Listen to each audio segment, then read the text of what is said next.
पूर्वोत्तर भारत के 6 राज्यों में यानी आसाम, मणिपुर, मेघालय, मिजोरम, नागालैंड, त्रिपुरा, इन राज्यों में बिजली की संरचना को सुधार करने का एक काम पिछले 3 साल से जारी है, 4 साल से।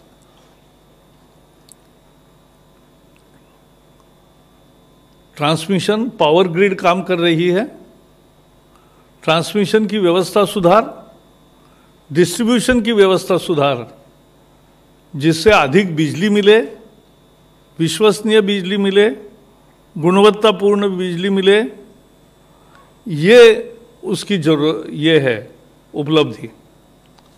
और इस काम के लिए अब सुधारित संशोधित बजट आज मंजूर किया है।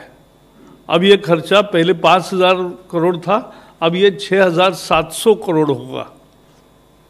तो 6,700 करोड़ के संशोधित खर्चे को आज कैबिनेट में मंजूरी दी है, CCEA में मंजूरी मिली है।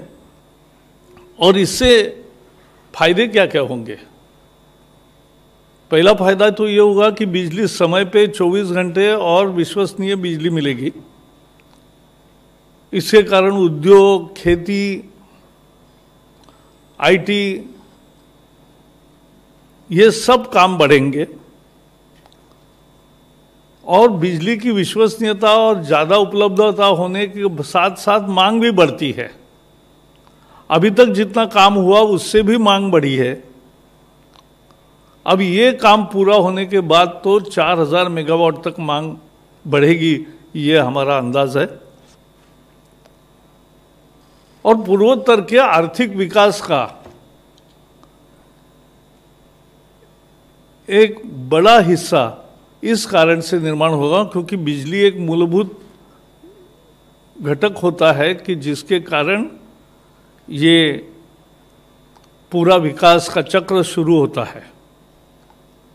ये सेंट्रल सेक्टर स्कीम है, वर्ल्ड बैंक की भी इसमें कर्जे का रूप में और बाकी मदद के रूप में है। तो 50% केंद्र सरकार, 50%